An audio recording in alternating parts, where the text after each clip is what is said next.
Bonjour chers amis, c'est Cyril de Lille. Aujourd'hui, nouvelle semaine, je vais vous raconter ma vie. Il y a longtemps que je dois le faire, mon expérience, ma conversion. Et je vais commencer par la partie de ma vie donc qui va de ma naissance à ma conversion, ma rencontre avec le Christ. Alors d'abord, je m'appelle Cyril.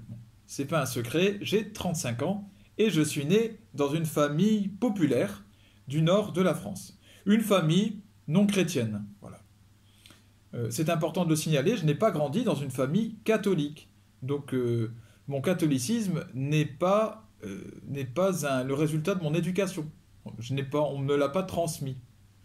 Voilà, ma mère avait une vague relation avec la Vierge Marie, mais bon, j'ai été baptisé bébé, bien sûr, mais comme beaucoup de Français, on le fait sans savoir vraiment pourquoi, parce que ça se fait, parce que c'est une tradition.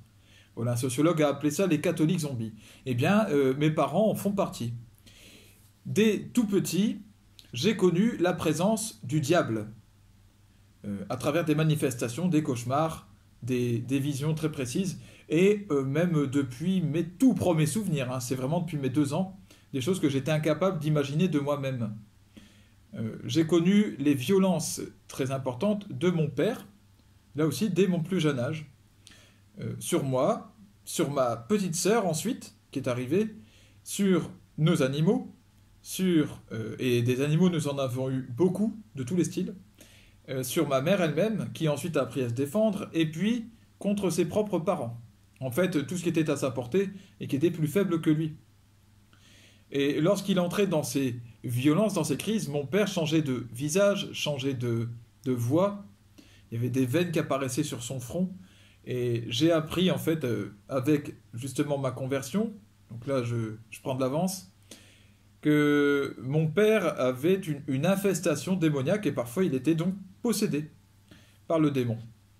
Et ça, je l'ai connu dès mon plus jeune âge. Donc la nuit, je voyais le démon et la journée, c'était mon père quelque part. Voilà. J'ai appris que s'il a été infesté, mon père, c'est parce que il a participé, avant ma naissance, peu de temps avant, à des séances de spiritisme, avec un groupe de personnes qui faisaient ça. Et lors d'une de ces séances, il y a eu une manifestation démoniaque vraiment spectaculaire et très importante. Mon père a laissé une porte ouverte en lui, comme on dit, il ne s'est jamais tourné vers le Christ, et il a laissé le diable l'infester. Voilà. Plus tard, mon père a eu un cancer, je reviendrai là-dessus, et à ce moment-là, il s'est mis à discuter avec des esprits. Lorsqu'il revenait à la maison, il parlait avec eux la nuit. Il a été pris aussi d'un délire schizophrène, disant qu'il avait un cerveau pyramidal, c'est ce qu'on lui avait dit à l'hôpital. En fait, le cerveau pyramidal est juste une partie du cerveau que tout le monde a, mais lui a imaginé que son cerveau entier était de forme pyramidale et qu'il était d'un peuple spécial qui était sur Terre pour éliminer l'argent sur Terre. Voilà. Une espèce de messie, de nouveau messie. Avec lui, j'ai grandi aussi entouré par des films d'horreur, très nombreux, les jeux vidéo à foison, beaucoup de créatures monstrueuses, et puis même 1 ou 2 films pornographiques que lui s'est amusé à me montrer. Voilà. À l'école, j'étais différent des autres enfants, et dès la maternelle d'ailleurs, puis ensuite en école élémentaire. Donc j'étais intelligent, je comprenais vite, et en même temps j'étais rêveur, et j'étais détaché de ce qui se faisait. Et donc mes bulletins en témoignent, hein, à chaque fois. Cyril a de grandes capacités, mais il est toujours rêveur, toujours à côté de la plaque. Beaucoup de moqueries déjà à ce moment-là, et des moqueries de plus en plus cruelles, hein, vraiment des choses qui vous heurtent.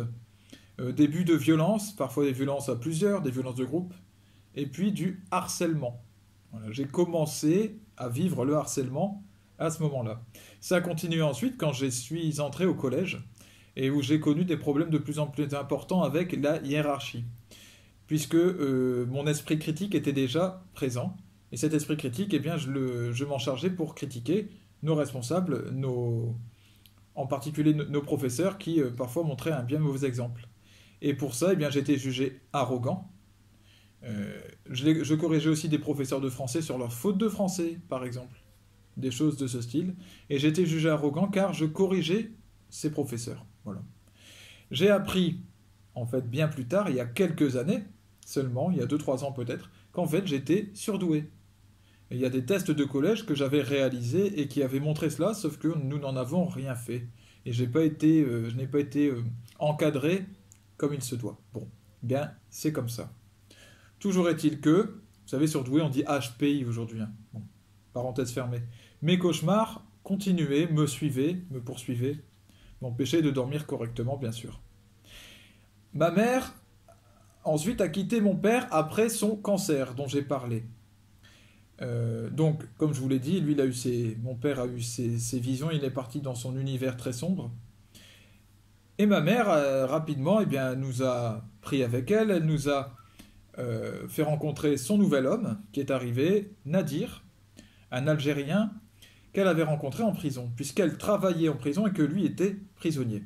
Il sortait de 7 ans de prison, il avait été condamné à 12 ans, pour des faits de braquage et de cambriolage. Donc voilà, c'était pas Casimir, en somme. Euh, j'ai connu cet homme. Alors, il avait été vice-champion de France de boxe, pour vous dire le niveau, 1m93, et puis que du muscle, et donc un champion de boxe. Donc voilà, je ne pouvais pas faire grand-chose contre un tel homme. Euh, et j'ai connu une belle famille musulmane, donc ses parents, ses proches, lui étaient vaguement musulmans, mais sa famille l'était un peu plus. Donc dès mes 11-12 ans, j'ai connu ça. Assez rapidement, il y a des disputes quand même qui sont arrivées, et lui s'est attaqué à moi, mais cette fois, donc, pas comme mon père physiquement, mais beaucoup plus psychologiquement, de manière plus sournoise. Donc il s'attaquait aux choses que j'aimais, il déchirait, par exemple j'étais fan de comics, bande dessinée de super-héros, et bien lui il les déchirait devant moi, voilà, casser des choses que j'aimais, etc. Et me menacer, bien sûr, me menacer, il me disait tu verras quand tu seras grand, je te mettrai des vrais coups de poing, tu sentiras, etc. Il nous a emportés avec lui dans les Bouches-du-Rhône, nous sommes partis, nous avons déménagé, il nous a arrachés à tous nos proches, toute notre famille.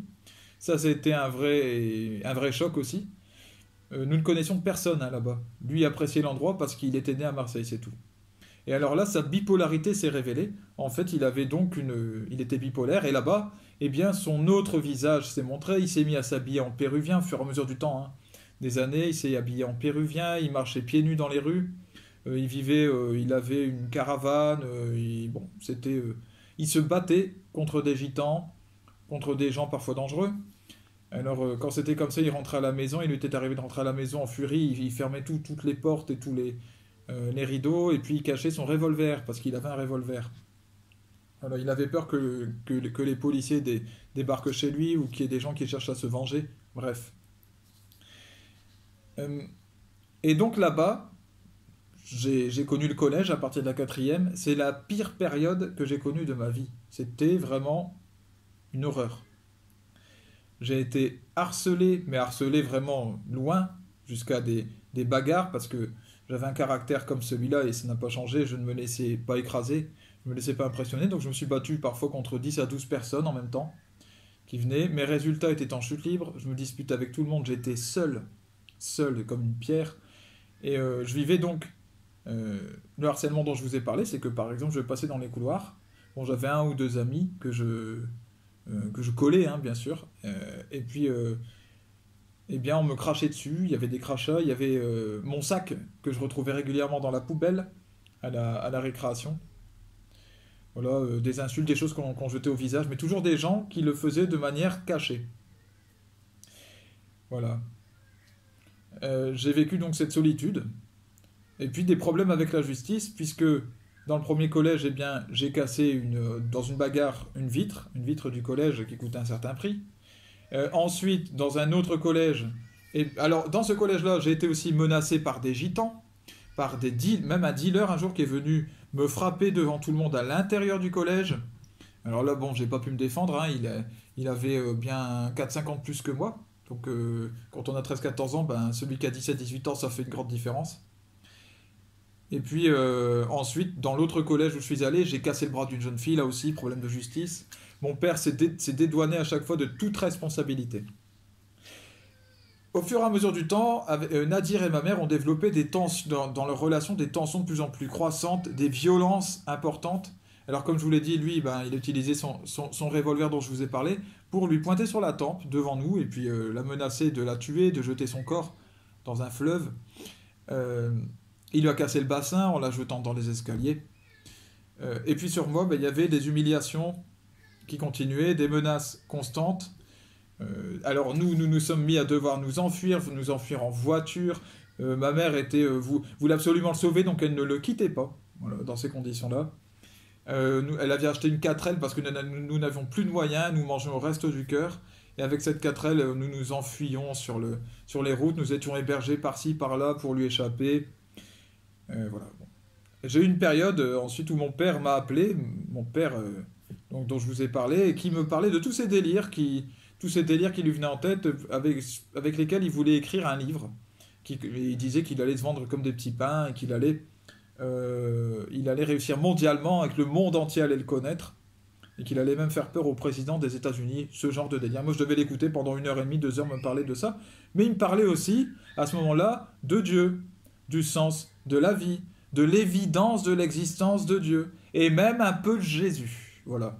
Et en fait, je dois avouer que même si ça me prenait pas mal la tête, eh bien, ça a ouvert mon esprit et je dirais mon intelligence sur ces questions-là. Il partait vers le communisme hein, dans ce combat politique. Voilà pourquoi il disait qu'il était fait pour éliminer l'argent sur Terre. Hein. Moi, je me suis mis face à Nadir, face à la situation que je vivais, à la musculation, à 17 ans, pour pouvoir faire face. Nous avons connu donc des disputes énormes. Il m'a menacé de manière très intense. Et j'ai fait face. J'ai fait face, je n'ai pas craqué. Et j'ai fini par réussir, avec le temps, avec quelques années, à le calmer et à faire qu'il me respecte. Bon. Ensuite, j'ai connu le lycée, les boîtes de nuit. Et voilà, j'ai été ami avec des DJ, même avec un dealer à ce moment-là. Alors, j'ai jamais vendu moi-même de drogue. Par contre, j'ai pris des drogues. J'en ai testé certaines. Là encore, donc des violences, des bagarres dans les boîtes, des règlements de compte aussi. Avec ce dealer que je connaissais, eh bien, je le voyais, lui, devoir rendre des comptes à certains. J'étais pris dans des histoires avec lui, avec des gens qui venaient, qui sortaient avec des armes dans les mains. Bref, c'était particulier, une ambiance spéciale. Mes colères étaient de plus en plus fortes. Je brisais des objets. Alors, je m'attaquais pas forcément aux gens, d'ailleurs rarement à ce moment-là, mais je brisais des objets, voilà, même des grosses choses que je cassais avec des coups de poing, en les jetant par terre, etc. Et puis, j'apprenais à m'opposer à mon père frontalement, parce que évidemment j'avais des restes des violences que j'avais connues avec lui, et au fur et à mesure, eh bien, je le voyais en vacances, pendant les grandes vacances, et j'apprenais à me construire en tant qu'homme en m'opposant à lui, en lui montrant que j'étais devenu plus fort que lui, grâce à la musculation, parce que je grandissais aussi tout simplement.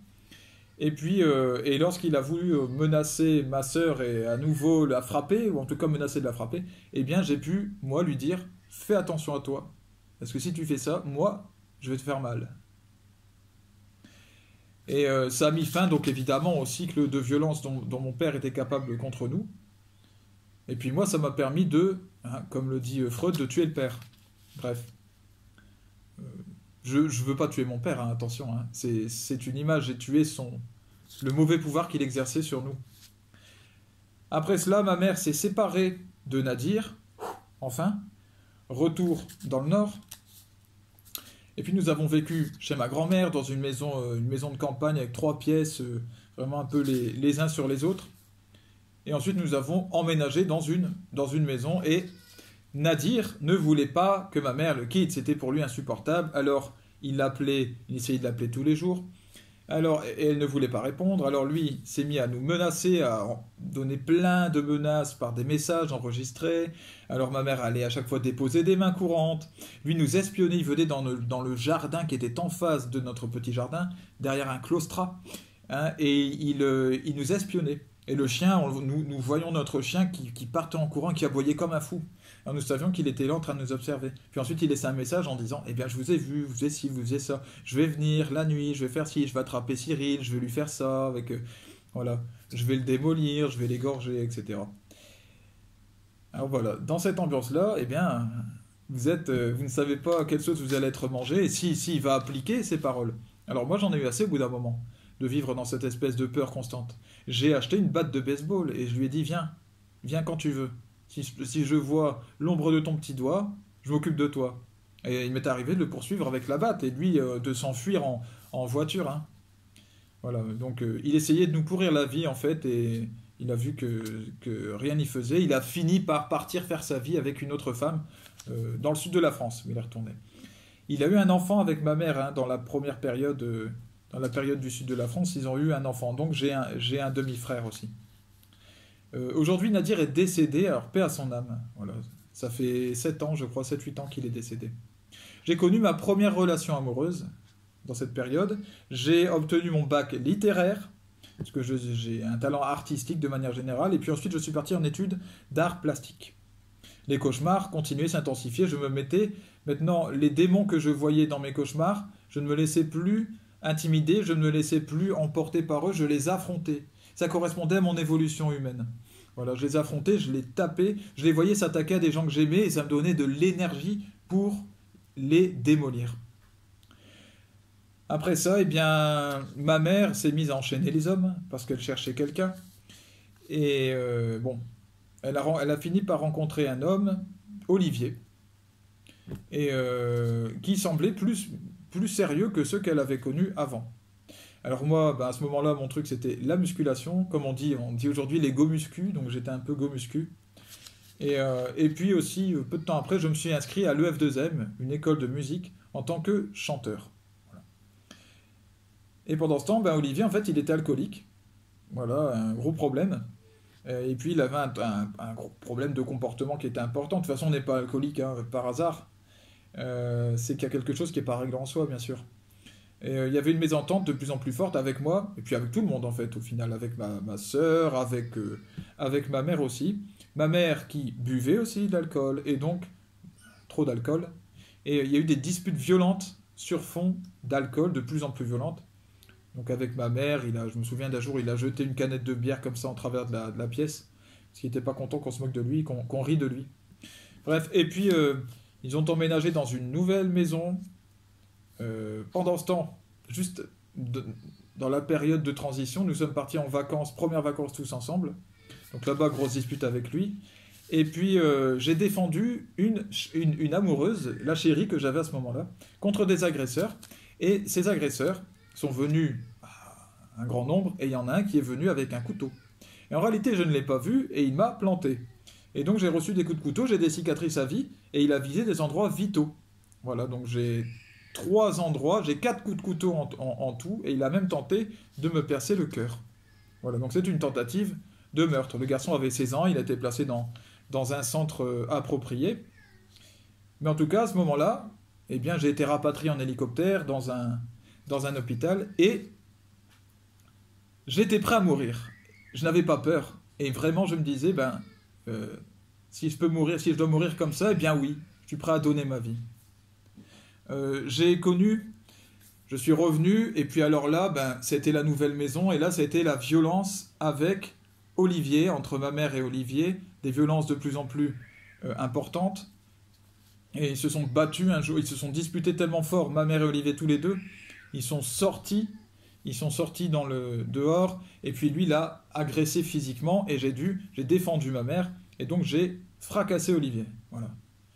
Et à ce moment-là, eh bien, les pompiers, les policiers sont venus. Ma mère a dit, Cyril, il faut que tu t'en ailles. Elle m'a chassé. Elle m'a dit que je n'avais plus rien à faire ici parce que j'avais été violent avec lui. Voilà. C'est un homme qui menaçait pas mal de gens, mais moi aussi, hein. Je me suis enfui chez ma grand-mère à nouveau, mais ma grand-mère, ben, le côté de ma mère, c'est une famille de descendants de corons, donc violents, pas, alcooliques, beaucoup d'alcool, violents dans le propos, dur, voilà. Et d'ailleurs, j'ai un oncle qui est décédé, paix à son âme, il est décédé de ça à 50 ans, de l'alcool, un grand-oncle que j'ai pas connu, un frère de ma grand-mère. Là aussi, il buvait de l'absinthe, comme ça, et puis il est mort. Voilà. Et donc je me suis retrouvé avec ma grand-mère, qui elle, quand elle a bu, eh bien, change de registre et devient méchante. Alors rapidement, eh bien, je me suis enfui, j'ai pris mon premier logement, un 9 mètres carrés, et ensuite je me suis toujours retrouvé dans des 9 mètres carrés pendant toute une période, pendant plusieurs années. Je n'avais pas un ami. Mes amis sur lesquels je comptais, j'étais sûr qu'ils allaient venir. Les quelques amis que je m'étais fait en revenant dans le Nord, c'était des musiciens avec lesquels nous avions un petit groupe de musique et nous répétions de temps en temps. Nous répétions une fois par semaine ensemble. Bref. Eh bien, ils ne sont pas venus. Ma famille, c'était coupé. Donc je ne voyais personne. J'étais seul dans une pièce de 9 mètres carrés. Voilà, je n'avais même pas la télévision, j'avais rien. En fait, c'était presque une prison pour moi à ce moment-là. J'ai appris à faire de la musculation, méthode au poids du corps, dans ces 9 mètres carrés. Je faisais toute ma vie à l'intérieur de cette pièce qui était comme une cellule. Et je sortais de temps en temps pour agir, en fait. Pour aller laver mon linge, pour faire des courses, pour faire des choses comme ça. J'ai eu un engagement en politique au Front National à ce moment-là. Je continuais à rechercher Dieu et à travers la religion, à travers aussi la philosophie, le sens de la vie. Mon militantisme était de plus en plus intense pour le Front National. Alors j'ai œuvré avec eux, hein, avec les autres membres. Nous avons tracté, donc distribué des tracts, nous avons collé des affiches, pas mal de choses comme ça. J'ai rencontré vraiment le gratin. Alors je l'ai croisé, hein, certains plus longtemps que d'autres. Mais je ne suis pas resté longtemps en fait, et tout de suite j'ai été mis au milieu du Gotha de ce monde-là. Et j'ai aperçu l'horreur qu'était en fait, enfin, l'horreur, l'engeance de vipère qu'était le monde politique. Voilà. Ce sont des gens qui sont d'un cynisme assez hallucinant. C'est pas une légende. Alors ça ne veut pas dire que tous les hommes politiques sont comme ça, bien sûr. Mais en tout cas, tout ce que j'ai vu, c'est que pour se faire une place, pour avancer, quel que soit le parti, hein. Là, le parti, moi j'étais au Front National, et j'en ai vu d'autres. Évidemment, quand on tracte, etc. Puis, il y a toujours des transfuges, des gens qui viennent de tel parti pour venir ici, parce qu'ici, il y a plus de place pour se faire connaître, ou je ne sais quoi. Eh bien, on se rend compte de ça. C'est d'un cynisme redoutable, il y a beaucoup de mensonges, on invente des histoires pour faire tomber les uns et les autres. Voilà. Ça, c'est pour ça que je suis... Bon, ça a commencé à me dégoûter. Et puis, mon militantisme était de plus en plus, en fait, il devenait vraiment profond, et je me mettais à poster vous savez, des statuts sur Facebook. Et donc, il y a des statuts qui devenaient racistes. Voilà, limite racistes. Et j'ai eu un rendez-vous avec une femme, Astrid. Astrid était une évangélique chrétienne que j'avais rencontrée pendant mon année de formation musicale. Donc elle m'a donné un rendez-vous dans un café en me disant je vois ce que tu postes sur Facebook, eh bien je te propose, euh, moi j'ai quelque chose dont je dois te parler, est-ce que tu connais Jésus? Je lui dis oui, elle dit tu veux donner ta vie pour un idéal? Je lui dis oui c'est ça, c'est ça. Elle me dit est-ce que tu connais Jésus? Oui. Qu'est-ce que tu penses de lui? Oh, c'est l'homme le plus connu de la terre, voilà ce que je peux dire. Tout le monde parle de lui aujourd'hui comme s'il était toujours en vie. Bon, il y a eu des enseignements. Elle dit qu'est-ce que tu sais d'autre de lui? Je dis ben je crois il a été tué aussi parce qu'il était bon, parce qu'il disait la vérité et que ça a déplu au pouvoir. Ah, c'est déjà un début en fait de foi ça. Et alors elle dit d'accord. Et alors qu'est-ce que tu penses de ce qu'on dit de lui? Qu'est-ce qu'on dit de lui? Qu'il est fils de Dieu? Elle me dit oui. Ah, bon. Alors là j'ai pris une grande respiration et j'ai dit je crois que c'est vrai. Et là j'ai eu un plaisir qui m'a envahi quand j'ai dit ça. Vous n'imaginez pas. Euh, C'était la première fois évidemment que je devais me prononcer sur cette question. Et à ce moment-là, elle m'a dit ah d'accord. Eh bien moi, ce que je te propose, c'est nous sortions ensemble du café et que nous nous mettions devant une église qui était juste là et nous allons prier. J'ai dit d'accord. Et nous avons prié. Elle a eu des paroles qui lui sont venues sur ma vie, sur mes blessures qu'elle ne connaissait pas. Et moi, j'ai bien senti que quelqu'un me parlait, que quelqu'un connaissait ma vie et m'aimait. Et alors, j'ai vécu une conversion radicale. J'ai pleuré beaucoup, beaucoup. J'ai senti tout un fluide qui passait dans mon bras, qui venait jusqu'à mon cœur et qui me libérait, me libérait. J'ai senti une chaleur très forte, quelqu'un qui me serrait dans ses bras. Et j'ai connu à ce moment-là un amour que je n'avais jamais connu avec personne. Voilà. Je continuerai dans une seconde vidéo la semaine prochaine pour ma vie de ma conversion à maintenant. À bientôt les amis, Dieu vous bénisse.